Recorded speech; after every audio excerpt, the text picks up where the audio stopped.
Bismillahirrahmanirrahim. La yadurru ma'a ismihi syai'un fil samawati wal ardi. Bismillahirrahmanirrahim. Shalli ala sayyidina Muhammad. Ikhwafillah jamaah Masjid Islam yang Allah Subhanahu wa taala pada siang kali ini Allah memberikan kita dalam sebuah majelis insyaallah berkalam Allah Subhanahu wa taala. Salawat dan salam semoga terlimpah kepada junjungan alam Nabi Muhammad sallallahu alaihi wasallam, pada keluarganya, para sahabat, para tabi'in, para alim ulama.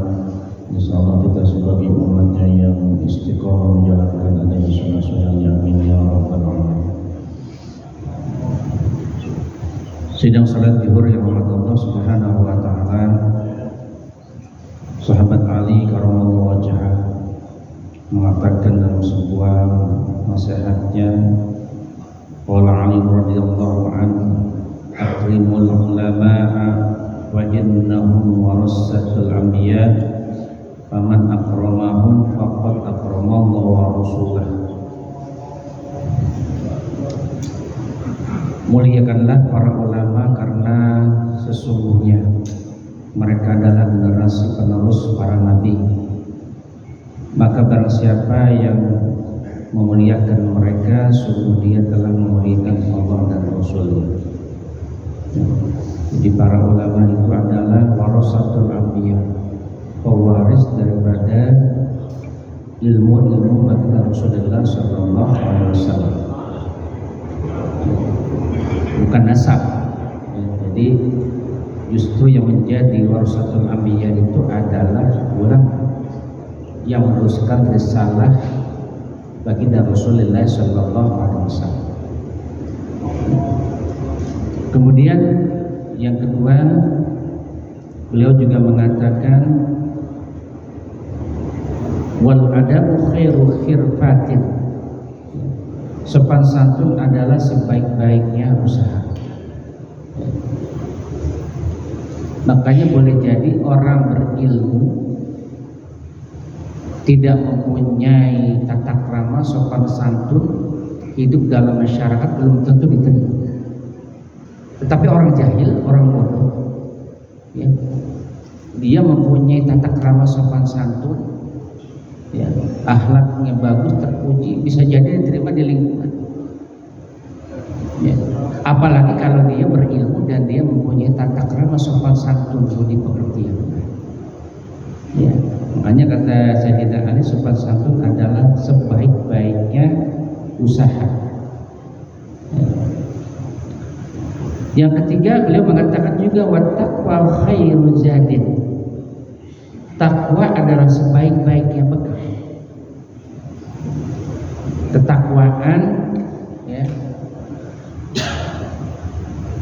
yang cinta karena Allah dan Rasulnya itu adalah bekal terbaik di yaumil akhir.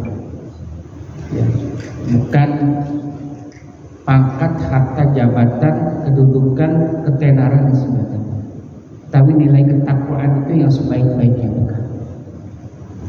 Ya. Bahkan kan ada orang yang punya tarekat itu dia senangnya sholat malam sepanjang malam.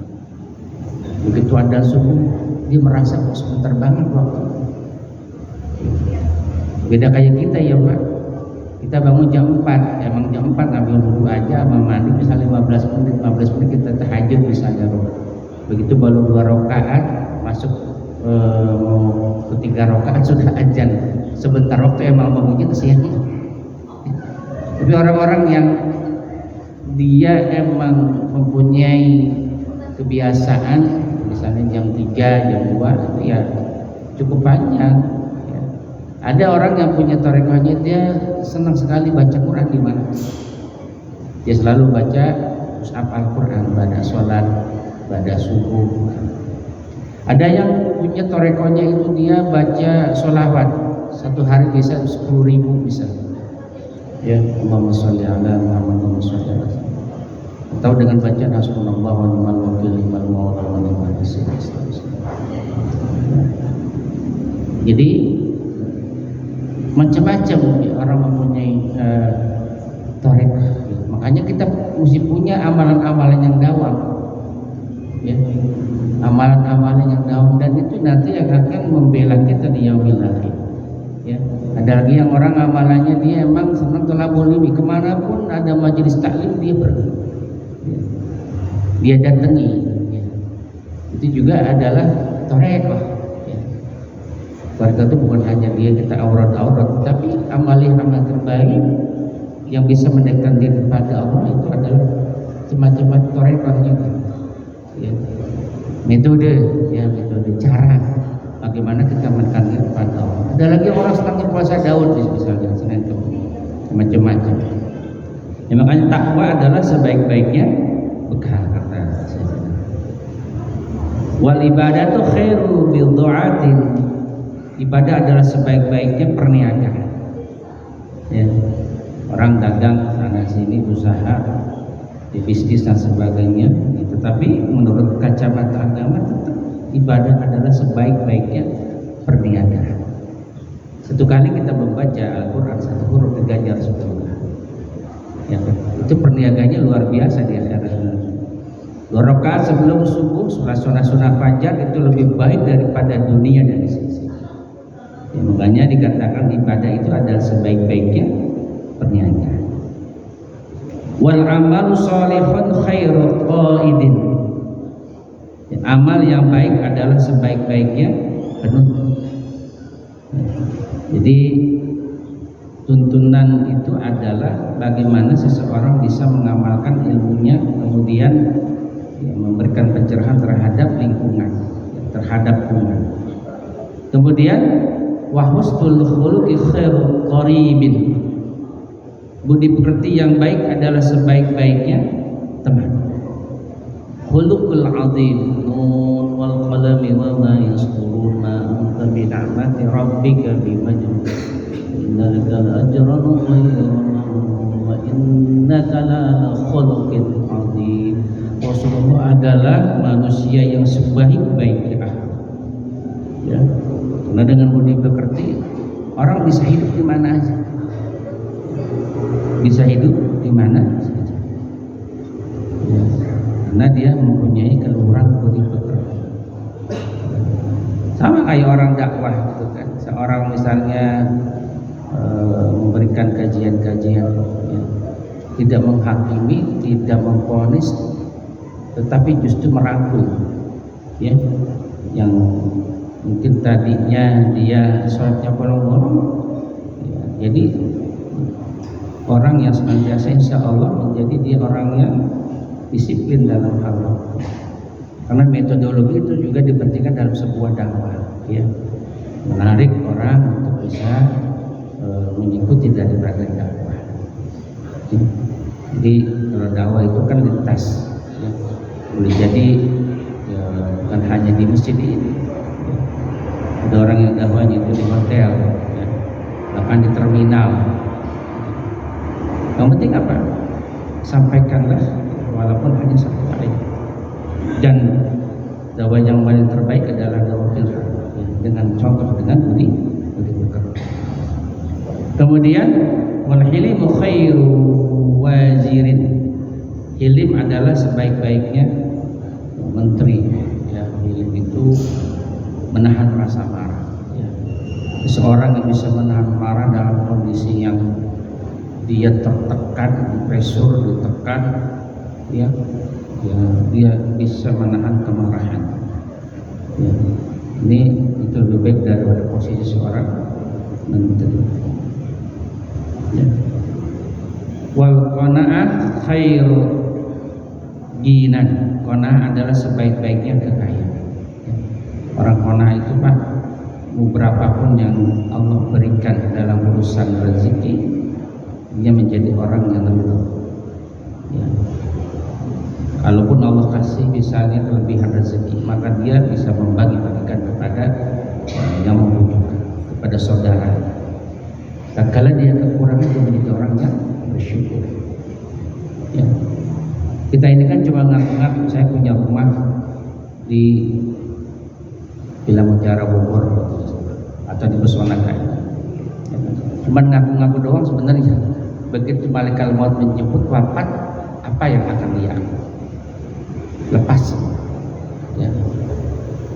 Hanya tinggal ahli warisnya yang wanita.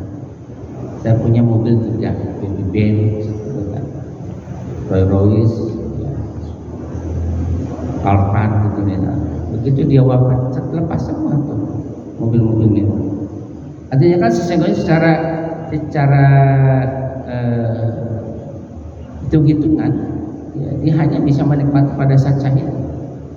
Begitu dia wafat, tidak digunakan di jalan Allah, maka ya, itu tidak berarti apa-apa. Hanya mengaku-ngaku saya pada saat itu. Ya, saya punya tanah hektaran, ya, Jonggol, itu kan hanya mengaku. Setelah dia wafat ya sudah selesai. Makanya orang qanaah itu adalah orang yang luar biasa. Ya. Sedikit dia bisa bersyukur, banyak dia bisa berbagi. Kemudian taufiqun khairul aunin, pertolongan dari Allah adalah sebaik-baiknya pertolongan. Ya. Jadi tatkala kita bisa menjadi orang yang istiqomah dalam ibadah, dalam sholat berjamaah misalnya, dalam qiraatul Quran, ya, dalam membaca Al-Quran, itu sesungguhnya jangan ditingkatkan bahwa itu sebuah prestasi dan kemampuan kita. Kita bisa duduk di sini itu karena pertolongan Allah, ya. Karena Allah membimbing hati kita untuk bisa duduk, untuk bisa sholat, ya. Jadi jangan bergantung kepada Allah, musotun rojak, berharap dengan amal, terlepas daripada kita bergantungkan diri kepada Allah Subhanahu wa Ta'ala. Allahu Akbar, dalam hati kita terbersih, ya, terbersih. Aku ini kan dibeginikan oleh yang maha, oleh Allah. Aku disolatkan karena disolatkan Allah, ya. Aku bisa rukuk sujud karena Allah yang mensujudkan dan merupakan diri, melenturkan tubuhku, melenturkan daripada jasmani dan hati. Kalau bukan karena pertolongan Allah, tidak mungkin kita bisa ibadah menjadi orang yang benar. Itu karena apa? Pertolongan rahmat Allah Subhanahu wa Ta'ala. Ya. Jadi jangan menggantungkan sesuatu itu dengan prestasi, menggantungkan sesuatu itu dengan amal, ya, yang kita lakukan. Ini akhirnya apa? Kita lepas daripada ketergantungan terhadap Allah Subhanahu wa Ta'ala. Ya, itu ya dalam kitab itu dikatakan min alamatil i'timadi 'alal amal nuqsanur raja inda wujudiz zalali. Tanda-tanda orang yang arif, ya, dalam amal, ia tidak membanggakan amal ibadahnya, sehingga berkurangnya harapan kepada Allah ketika terjadi kekhilafan. Itu tanda-tanda orang arif. Jadi apapun yang dia lakukan itu karena dituntun, dibimbing Allah Subhanahu wa Ta'ala. Ya. Jadi kalau kita masih mengandalkan amal, ya, menggantungkan daripada amal itu, ya dengan amal itu misalnya saya ini adalah orang yang istiqomah dalam sholat berjamaah, sudah pasti saya bisa masuk surga. Itu kan orang yang menggantungkan dengan amal. Saya ini adalah orang yang dawam membaca Al-Quran, dan saya pantas dong masuk surganya Allah karena saya membaca Al-Quran, mengamalkan Al-Quran. Itu ciri-ciri orang yang menggantungkan kepada amal, ya. Itu namanya apa? Majmumun. Itu tercela di hadapan Allah Subhanahu wa Ta'ala. Nah, kalau ngaji kitab hikam kayak gitu, dalam sekali, Pak. Ya. Jadi tidak boleh kita menggantungkan sesuatu dengan amal yang kita lakukan. Majnun itu tercela. Ya. Jadi yang benar yang gimana? Totalitas. Ya, totalitas orang-orang arif billah itu dia merasa bahwa dirinya itu digerakkan oleh Sang Maha Khalik, Allah Subhanahu wa Ta'ala, sehingga bahkan dia merasa dirinya itu tidak ada. Kan ada tingkatan, ada orang yang yakin bahwa Allah itu ada, ya. Kemudian dia merasa dekat dengan Allah. Ada lagi orang yang segala sesuatunya itu, ya, disandarkan kepada zat Allah sehingga dia merasa hina di hadapan Allah. Ya, bagaikan setitik debu. Ada lagi yang lebih hebat. Dia merasa tidak ada di hadapan Allah, seolah-olah dia itu tidak apa-apanya, tidak muncul di dunia ini. Ya. Karena apa? Saking hanya zat Allah, hanya keagungan Allah yang kekal. Jadi dia menghilang aja di hadapan dalam sholat, gitu. Ya. Jadi kadang-kadang kita itu, ya, hati itu kan terus naik turun. Jadi seolah-olah aku telah sholat, aku telah melakukan kebaikan. Dan ini prestasi, ya. Kekuatan tidak boleh kita meminta kepada amal. Itu hanya karena pertolongan Allah Subhanahu wa Ta'ala. Nah, makanya di sini taufiqun khairu aunin, pertolongan dari Allah adalah sebaik-baiknya pertolongan. Terakhir, wal mautu khairu mu'adzibin. Ya, mati adalah sebaik-baiknya pendiri.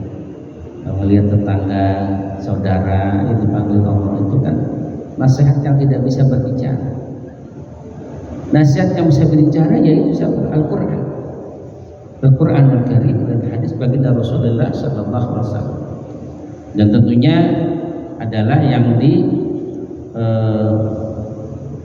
bedah, ya, diajarkan oleh para ulama. Maksud ayat ini seperti apa? Maksud hadis ini seperti apa? Itu adalah ulama. Ya, makanya ulama itu adalah warasatul anbiya. Ya.